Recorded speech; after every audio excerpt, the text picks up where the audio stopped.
So I've been watching The Good Place, this fascinating, genius, and hilarious sitcom, but one that is also deep, philosophic, and heartfelt, giving us much to relate to, think, and learn from. This TV show, aside from being a comedy, it's something much more than that, with all the philosophy, ethics, morality, growth, and goodness it presents. The show starts off by showing us a girl that after dying, gets sent into this heaven-like place called the Good Place. But she soon realizes she was sent there by mistake, so she confesses to her soulmate that she isn't the person the Good Place depicts her to be, but instead, she was a commonly selfish person back on Earth. Things start going crazy when she's mean to everyone, so then she decides to learn how to become a better person with the help of her soulmate, so that she can earn her place there. That's the initial premise of the show, but it gets much more deeper and exciting, with a lot of twists and character development the story presents. It is a story that challenges its characters and makes them want to become better people by learning and helping each other, in a fun, funny, and clever way. If you haven't watched it, I highly recommend it. Not only is it funny and entertaining, but it's also deep and full of goodness.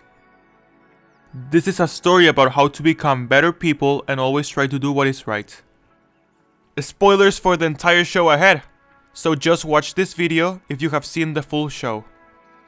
But for everyone else staying, welcome, everything is fine.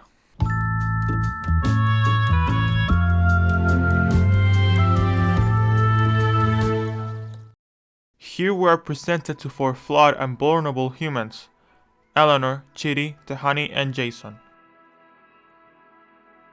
Eleanor is a woman that is confident, but she can be selfish, rude, and self-obsessed. For an important amount of time in her life, she had to raise herself by her own, because her parents just weren't concerned about her and didn't care about her, so she lacked guidance and a strong connection with someone.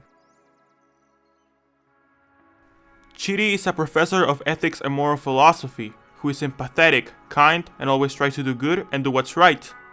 But he struggles to find the answer most of the time and obsesses over every little thing to assure he's making the right choice, or he can be too rigid about moral codes, making him indecisive and having trouble making a decision around other people, so he tends to annoy some of them.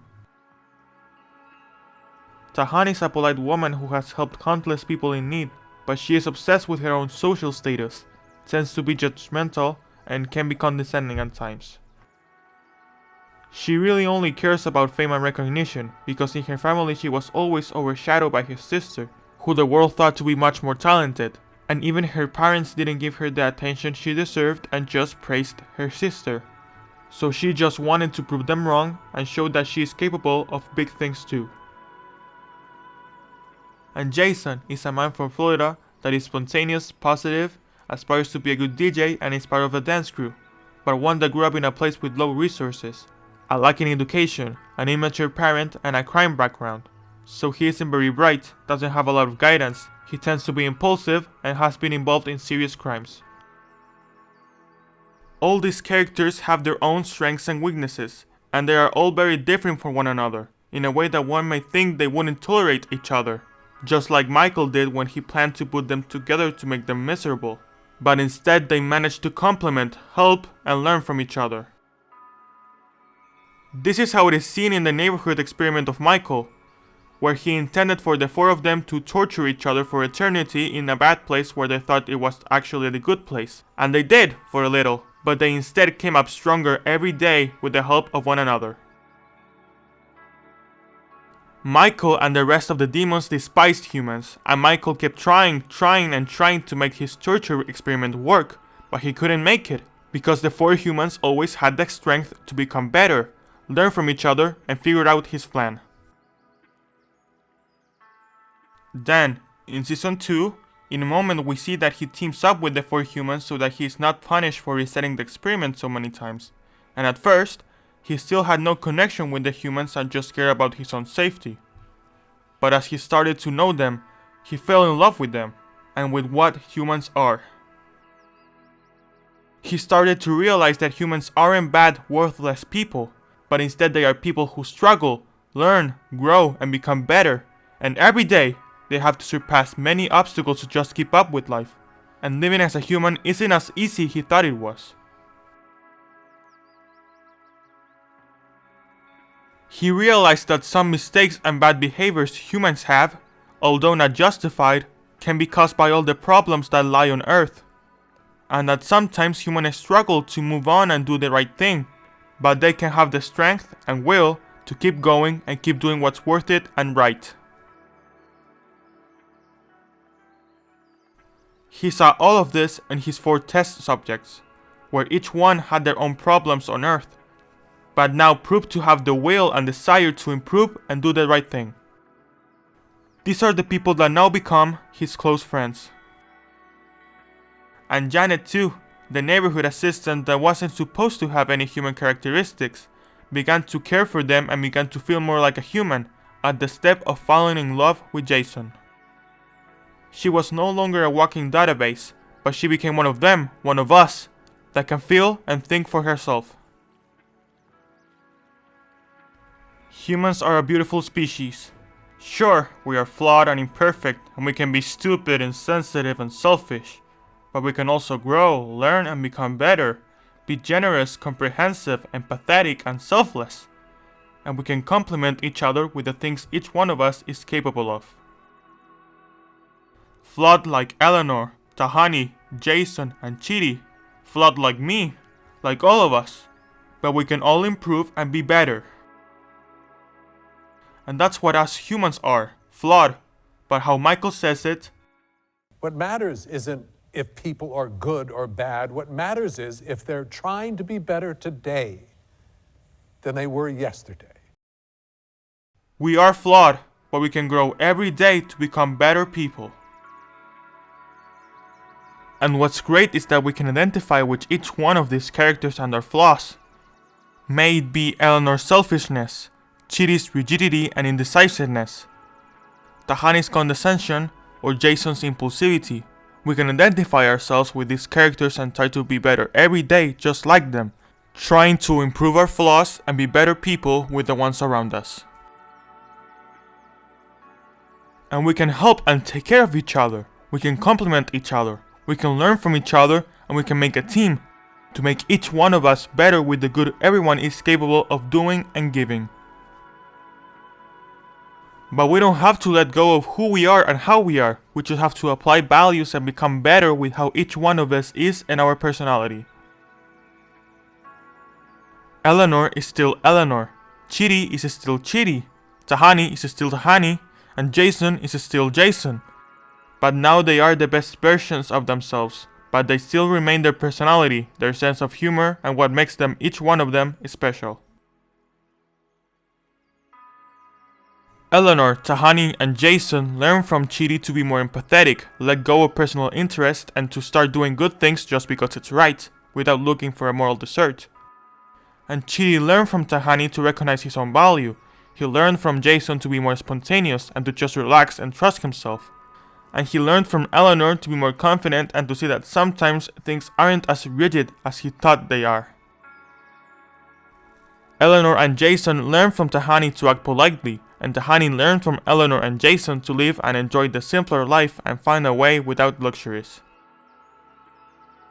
Jason learned from Eleanor to have the initiative to learn and become better, and Eleanor learned from Jason to be easygoing and positive. And Michael and Janet learned from all of these humans and the beauty that is being a human. Learning, growing, and becoming better each day, even if we struggle, suffer, or make mistakes. And I love that Chidi and Eleanor end up as a couple, because even though they are very different, they manage to accept each other's flaws, appreciate one another for who they are, and truly connect with the other. And the same goes with the friendship in the whole group. Let's not point each other's flaws, but instead let's complement, help, and teach each other to be better every day, and to be there for each other. And it's so fascinating to see flashbacks of these characters and how they live their lives on Earth, because again, we can identify with those behaviors and realize that we're acting wrongly, and then we can see how these characters are improving, and how we can all do the same. Eleanor, at one moment, mentions to Michael that trying to be better is worth all the effort, by explaining him that she always used to have a little voice in her head telling her when she was doing something wrong, and how now she doesn't miss that voice, because now she's making an effort to make things right. And by this, she shows that when we do good things and give our all to be the best versions of ourselves, we end up feeling much more realized, happy and relaxed, because we know we're doing our best, and we feel good knowing that we are trying to make the world a better place and trying to be the best versions of ourselves. For me, for example, the one I identified the most with is Chidi, because, as you probably may know, I have OCD, and just like Chidi, I obsess over every little thing because I always want to make the right choice, and I go over every little detail and decision to assure I choose right. But just like Chidi learns, he and I have to be more confident in ourselves, and sometimes just relax, trust ourselves and just think about what we believe is right in a certain situation, and not burn ourselves trying to figure it out. And we also don't have to punish ourselves when we make mistakes. We are all human and imperfect, but the important thing is to apologize, try to solve it, learn from it, and move on. I admire Chidi because he's a great man that always wants to do the right thing, even if he struggles or suffers by doing it, but now he is confident enough to do that without having a bad time trying to make it happen. And the show isn't afraid to include bad real-life elements that are unfortunately part of so many people on Earth, like sexual desires, alcohol, or drug use. And it's confident enough to show how people are vulnerable to fall into these things, but the focus is running to getting away from them and to focus in real connections with the people around us, and to be empathetic and kind with the ones that are with us. To not focus on one's own pleasure and amusement, and not falling into meaningless and harmful substances and desires and harm themselves and the people around us. Let's not wait until we almost lose ourselves to start doing the right thing. Our time is limited, and we have to use it to accomplish good things and to make the world a better place, and to have time with the people that truly matter in our lives. This is what happens in Season 3, where the 4 humans, after almost experiencing death, start to see their life with more value and start doing good things because they realize their time is limited on Earth. They end up giving up because by doing good things they get nothing in return, and in fact, they might even get affected. But then they all unite and get to improve and try to start doing good again, proving that it's good and necessary to ask for help and stay with other people to support each other and form a bond. And then, the 4 humans end up knowing their fate in their afterlife and that they don't have any chance to change their place in the bad place. But they still didn't think about themselves, but they helped other people get into the good place, doing good things just because it's right, without looking for anything in return, and even helping people who may have hurt them before. They realize that doing the right thing is always worth it, because we can make a world with justice, peace, and harmony, and make people happy, even if we don't get anything in return or we have to give up our personal interests. And even if we fail or have bad times, we know we're trying to be good, and that's what matters. We always have a choice, we can always choose to do what's right, and that's what we owe to each other. Chidi says an important message on a video that ends up convincing Eleanor to give up a fun activity, start doing good things again, and meet with him to learn to be a better person. So why do it then? Why choose to be good every day if there is no guaranteed reward we can count on now or in the afterlife? I argue that we choose to be good because of our bonds with other people and our innate desire to treat them with dignity. Simply put, we are not in this alone. We owe this to each other because we're on it together, and we have to try our best to make the world a better place for all of us, and treat each other with kindness and respect to make the earth a nice stay. This is even how Eleanor started in the fake good place, by giving up flying so she could help the neighborhood clean up the mess she thought she caused, showing that she, and all of us, can have the willpower to be better, make the right choices, and give up our personal interests in order to do what's right, or if it affects someone else. And on season 4, they end up saving the whole humankind, fixing the system in the afterlife to make a fair judgment of people. And they create a new system where people get the opportunity to learn, grow, and become better, even if it is after they died. They are just for people like any of us, and they save the afterlife and the humankind and are giving all people a second chance to become good. Each one of us is capable of doing big and good things. And lastly, they fix the good place by having an end to paradise and making a door to peace to make the good place have a purpose, because things have a purpose when they end. The ending is what gives things meaning. Vacations are nice because they end. Things are nice because they end. So they give the solution the good place desperately needed. And the beautiful thing is that when someone walks through that door, they become positive energy that drives and encourages people to make good deeds and do the right thing, which is the best way the show could have ended, making the world a better place and making better people.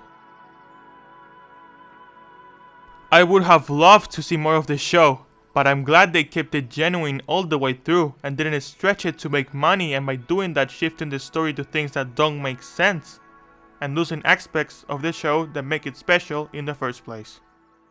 They instead ended it where they wanted to and felt it was right.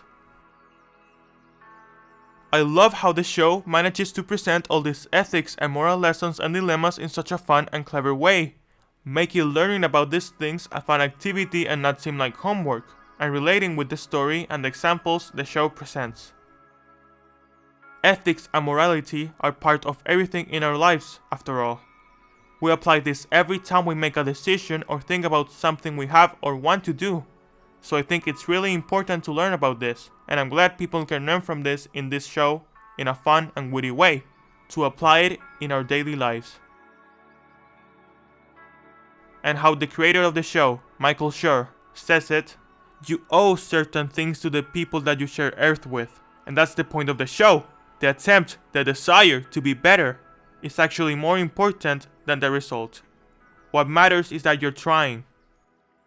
We can all strive and try to be better people every day, and to complement with the people around us, and take care of and help each other to become better, to achieve happiness, justice, and peace.